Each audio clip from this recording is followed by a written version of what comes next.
Have you ever wondered when you bite into a ripe pear or when you trundle your laden wheelbarrow down to the compost heap, just where we'd have been without the ancient monks? I dare say that as the aroma of that luscious fruit seduces your taste buds, and as the juice runs down your chin, the last image you're likely to conjure up is of a gaggle of eccentric bachelors wearing habits and funny haircuts. But actually, it was the religious orders of the first millennium that kept a spark of culture glowing among the dying ashes of civilization. Well, all that was 1,000 years ago, of course, but today I'm standing in the chapel of St. Peter's Grange, the first home of the monks of Prinnage Abbey. Now, you won't actually find Prinnage on the map because it's spelt Prinknash, but it's in the Cotswolds just above Gloucester. The view from the windows up here are spectacular. Tree-clad hills running down the Severn Valley with Gloucester in the distance. But I'm going to leave the chapel now and walk downhill to find the Monastery Garden.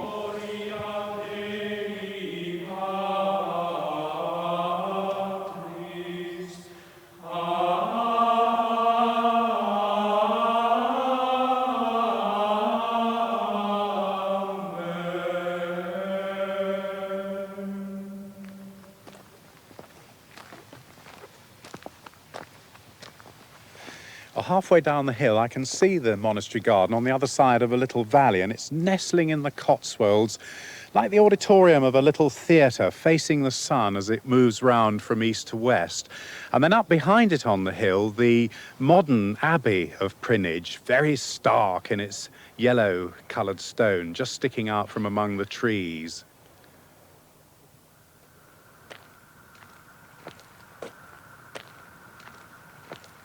Well, I've reached the bottom now, and I'm at the entrance to the garden of Prinnage Abbey, and that's really why I'm here, to have a glimpse at monastery life through the garden gate.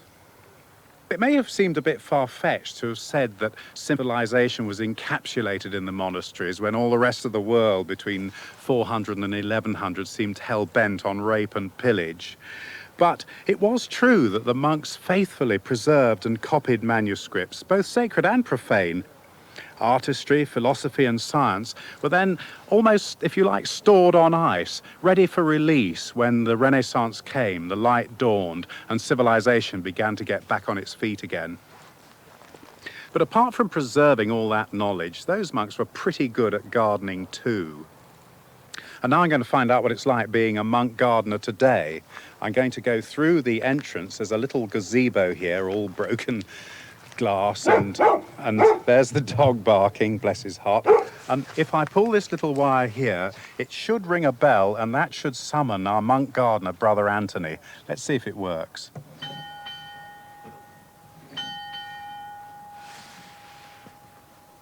Welcome to Prinnage Abbey Garden. Oh, hello, Brother Anthony. Thank you very much. We come in through here.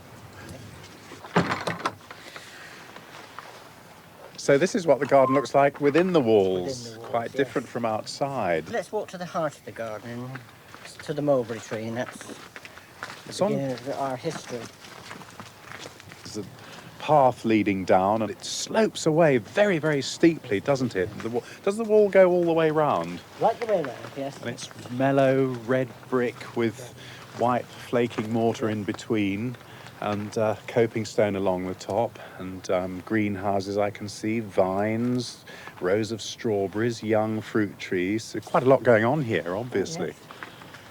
The mulberry tree, a small cutting of the original, planted in King James I's reign when he wanted to start a silkworm industry in the country. And he got the wrong mulberries, And he got the wrong mulberries. But this is what, about 6 foot high, probably? Yes, yes. Are they sweet? Oh, yes, with a particular Can we taste one? tart flavour. Delicious. An Absolutely acquired taste. delicious. I hope to make some mulberry jam of that this year. Mulberry and apple. Oh, I better not eat any more then. You won't have enough left. When I came, I expected, being probably rather prejudiced, but I expected to find an interesting old geezer wearing a sort of long habit and having a funny hairdo. Your habit is actually blue denim, and you're wearing blue jeans and wellies. So you obviously are a very earthy, practical sort of person. This is a very practical uniform, if you like, but has an amusing story, but you see, when we work outside, we have jeans and this short smock. When we're working indoors, we have a long smock. In the old days, when we were in the Grange, which was the old abbey at the time, after lunch, we all assembled in the bottom of the staircase, and there was a dear old chap who was a late vocation. He didn't stay, and this dear old chap was the last to come downstairs. And there he was, coming down the grand staircase, looking very demure, with his hood up and his hands in his sleeves. And we just looked up, and we just collapsed, because he had forgot to put his trousers on, and he was in his underpants. And he couldn't cotton on as to what was wrong, until he looked down, and he got up those stairs as fast as he could. What's that bell ringing for? Oh, that's midday prayer. You'll see the monks now going into the choir in their habits, or making their way through the estate towards the church. But your community wears white habits, doesn't it? That's Yes, well, unusual for Benedictines. It is, but that's a privilege granted to the community when they were received into the church. Normally Benedictines wear a black habit, but we wear the white in honour of Our Lady, because this community was originally Anglican. And started on Caldy Island. And it started on Caldy Island. So this is absolutely the centre of the garden. This is the centre. What sort of acreage is there in all? About 1 3/4 acres. And how many to look after that? Just 2. Just 2? Just 2 people, yes. How long have you been here in the monastery? Since 1946. And what was the garden like then? When I came here, we had a very flourishing community. You would find about 16 people in the garden. So what sort of things did you grow then? Oh, we grew everything for the house. All the produce was bottled and preserved. So you're growing what, raspberries? Raspberries, strawberries, blackcurrants, gooseberries. On the walls we had plums, greengages, apricots and peaches. When I was in the restaurant, I noticed that Brother Anthony's jam is on sale. One of the specialities we have here is marrow and ginger jam. That's very popular, and people come back for it. Do they? I must take a pot home when I go. Seems to me now that you're growing a lot of material to sell outside on the open market. Yes. It balances out. What I earn in the garden pays for what we have to buy in. Well, the sun's come out now, and it's put a whole new aspect on everything. It's warm, the peacocks are singing, or rather meowing in the background. It's really quite idyllic here. Well, shall we go for a wander? Would you like to show me round? This path more or less divides the garden in half, doesn't it? We're actually walking under arches of grapevines with the young grapes just maturing, in fact, stroking our heads as we go by. It's almost like being in the Mediterranean. Last year, I got about 5 gallons of wine out of it. And St. Benedict said that every monk should have his ration of wine, didn't he? Yeah. But cider is our main thing here. Shall we carry on strolling round? The soil is gorgeous and friable. You've obviously looked after it very well. A certain amount of weed in it, but it's easily pulled, this stuff, isn't it? Oh, yes. This is very rich soil, and it's been well manured for years and years. It's really an organic garden. Well, as we've walked, we've actually come up quite sharply uphill, and we're still by the wall as it curves round, looking out where the sun's shining and just glinting on the roofs of Gloucester. It's very clever sighting, isn't it? Yes, it is, yes. One of the extraordinary things about this wall, in the old days, when we were over in the old house, St. Peter's Grange, as it is now, the choir was facing here, and in the morning, you could distinctly hear the wall acted as a soundboard, and if you stood around here, you could hear the chant as plain as can be. And yet the Grange is at least, what, half a mile away? Yes, half a mile away, yes. Extraordinary. Thy kingdom come, thy will be done on earth as it is in heaven. Give us this day our daily bread, and forgive us our trespasses. There were were religious communities around Rome in the first years of Christianity, when it was still illegal. But the idea of the model self-contained monastery was really the brainchild of St. Benedict. Each was to be self-sufficient with 12 monks. The Benedictine system has been hugely successful. It's based on a fairly simple and wonderfully logical code of living known as the Rule of Benedict. But it was really the humanity, the common sense value of Benedict's rule that made it so eminently workable. It allowed, for instance, monks to wear comfortable clothes which were suited to the climate. It granted them 8 hours of sleep each night, very important for the more earthy aspects of monastery life. It required practical work to be carried out by everybody. Besides allotted periods of liturgy, prayer and scriptures, each and every brother was expected to spend at least 5 hours a day on manual work. That meant either making things or growing things. Tell me about your working day. I get up about 3:30. In the morning? In the morning, yes. I turn the still on. At 4 o'clock I make the tea for the brethren. You turn the still on, you're not making your own brandy around the corner. No, it's the hot water still. Then I go down to the chapel about 4:15 and do my spiritual reading. After matins, which is over about 6 o'clock, I go and have my pittance or breakfast to you, and then I go down the garden and do anything which I want to do before 8 o'clock. And at 8 o'clock I come over for the 8:15 Mass, and then I'm back again at 9 o'clock. And that's a daily routine? That's a daily routine. Well, as we've walked, we've come up now to the highest point of the garden, haven't we? And looking down into the lowland over there, I can see Gloucester Cathedral. That's quite interesting because there's a link, isn't there, between Prinnage and Gloucester? Oh yes, Prinnage was the summer residence of the abbots of Gloucester. And I think, too, that it was used in the winter for hunting as well. And as we go on round, the greenhouses here, and some interesting buildings, not exactly what I'd call works of art. You've got a chimney that's smoking wood smoke and a little wooden shed or two. Then gladioli just flowering along the wall, cut flower trade, presumably that. Yes, we grew about 2,000 gladioli. And we're walking down a path. I've just plucked a piece of thyme from this side, and you've got a neatly clipped hedge, and then the biggest crop of runner beans I think I've ever seen on the other side. Runner beans do very well here. We grow broad beans and runner beans to sell because they're easy crops to grow. And very popular too. Yeah, very popular, yes. We were just talking about the greenhouses, and what have you got growing inside? Kiwi fruit on the back, but that will have to be removed because they get scorched very badly there. It's got a very sensitive leaf. So this part of the garden is facing due south. It's hot. Terribly hot here. And a lot of tomatoes ripening. We've just got one fig there, but it used to be a huge one there. They're just ripening now. Yeah, they look as though they want picking as accompaniment to coffee. Yeah.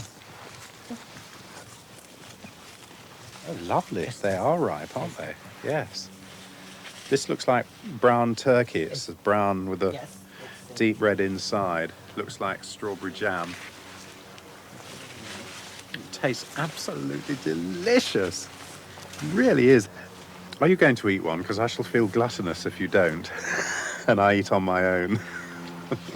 Well, the prior's very fond of figs. There's one there. It's the most succulent flavour, isn't it? Gosh, what an experience, eating figs in a monastery garden.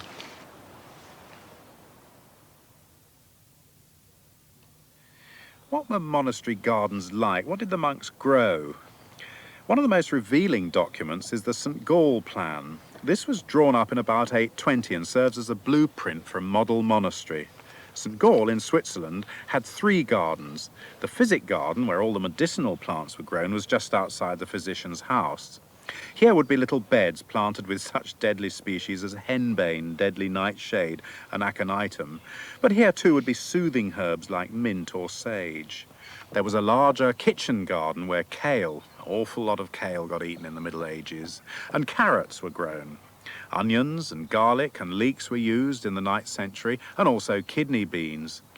Then there was an orchard. Apples grew here, along with medlars, almonds and mulberries. As far as gardening and farming were concerned, it was really the founding of the Cistercian order that ensured the most rapid progress. The Cistercians, or white monks, get their name from Citeaux in Burgundy. The white monks made manual work a principal feature of their lives. Religious ceremony was cut to the bare bones, just private prayer and a daily mass. They also employed lay people, the conversi, to do labouring jobs, and that meant that they influenced local economies and local employment. In short, although as individuals they embraced poverty, as communities the Cistercians were owners of huge, well-run feudal estates. Well, now we're back up again at the top of the garden. I feel like a mountaineer. And we're looking down a long tunnel, absolutely laden with pears, which look almost ready to pick. In fact, I think you are picking some, aren't you? Oh yes, with the high winds now, we're beginning to relieve the trees of the biggest fruit. Originally, you see, there were espaliers here, and I took the leading shoots across the top and put this iron framework around. Then I filled in between with grafts of quince. Oh, stock. lovely, yeah. That's quite unusual for a gardener to do his own grafting. Well, it's just one thing I can do. I can't do budding, but I can do grafting. So what's in here? It's a polythene house made out of scrap. It smells gorgeous in here, doesn't it? And after we finished the bedding plants, we planted cucumbers, but there's never been any heating here. You can see it's about 70 in here now. You've got some lovely cucumbers coming as well. Look. We've had a very prolific crop of cucumbers. You've got a fine collection of impatiens here. Yes. Some colours, I've never seen that one, that dark pink with a white Yes, these were line grown going from through. seed. And then what other ones besides busy Well, we lizzies? do coleus, begonia semperflorens. 70% of our visitors here are old age pensioners, and they like to take a pot plant or flowers back. You're really quite a little entrepreneur, aren't you? I find this is a fulfillment of my green fingers. The polythene's rattling like mad in here. Shall we go outside? Yes, okay.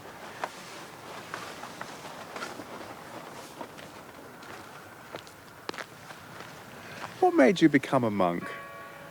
Oh, I think I was always dreamt of being a monk, and my play secretly was as a monk. I used to get the brush from the grate and start sprinkling the place with holy water.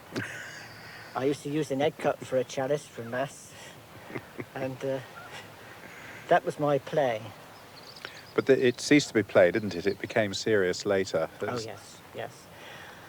I think a lot of people here, they find perhaps rising early, general deprivations, they might think those things mortifications, but to me they were child's play. The real problem with me was obedience, because I'm a very independent person. You've got a twinkle in your eye now.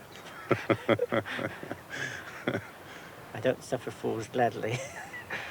And this was one of my greatest difficulties. The material thing was nothing. Going back to your childhood again, didn't your mother have problem making you sandwiches all the time? Oh. I really started my almoner's work when I was a boy on the tramway. I worked the points at Barton Street in central Bristol.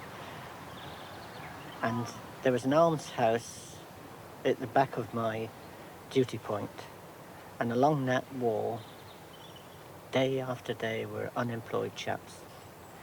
And my mother used to supply me with a big tin full of sandwiches. I used to say, well, you know, I need more. But I used to feed these poor chaps. I couldn't eat and see these chaps without food. No. And I think my mother must have realised it, because she knew I couldn't possibly eat all the stuff I was demanding. That's always been my soft spot for these chaps. Almoner, what exactly does the almoner do? The almoner is the man who looks after the poor. Over the centuries, the monasteries have developed a tight structure and order. The brothers would specialise, developing their skills for the benefit of the community, and they would be officers with special responsibilities. The cellarer, for example, was a kind of general manager. He ran the business side, from catering for the monks to dealing with wool merchants out in the secular world. The chamberlain was a lot more humble. He had to look after the monks' clothing and see that their living quarters were comfortable. He had to make sure that their mattresses were stuffed with aromatic herbs to discourage fleas, and would supervise making soap from soapwort. This was used as a lather for the monks shaving their tonsures. The kitchener had to make sure everyone was properly fed. But of all these officers, the one who seemed answerable to everyone was the monk gardener. He it was who grew food for the kitchen, who had to ensure, for instance, a supply of rosemary and lavender for washing and cleansing, and also make sure that there were flowers in all seasons to grace the altar. Well, we've been hearing peacocks in the background and guinea fowl and so forth mingling with the bells. Times are changing, aren't they? What do you feel is going to happen to your garden here in the future? I think the best thing to do is to put the garden down to top fruit. I think then it will be still productive and easily maintained. Well, with the pottery thriving so much and the bird garden developing, obviously this is a huge centre for tourists. Would it not be a wonderful asset for tourists to be able to come round a beautifully kept ancient walled garden as part of their visit? What memories they'd take away of Prinnage if they were able to do that? I think there's some prospect because the abbot now comes to the garden. The new abbot comes to the garden twice a week. Does he? And that's a great joy to me. He calls me bruv. He Nice. says, "Can you find me a job, bruv?" And so, of course, we give him odd jobs to do, and he's quite happy, delighted. But what you'd really like is for him to find you a young novice who is a dead keen horticulturist. That's what we really want, yes.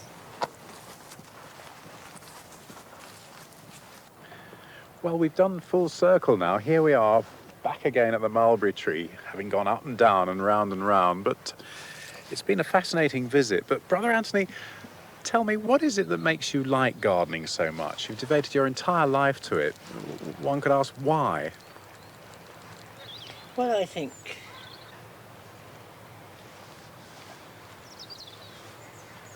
you feel the presence of God in the garden because you're very close to nature, and you wonder. Well, it makes you realize the whole of creation. I still marvel at nature, how it's evolved. I mean, you may have green fingers, but you all depend on providence in the end.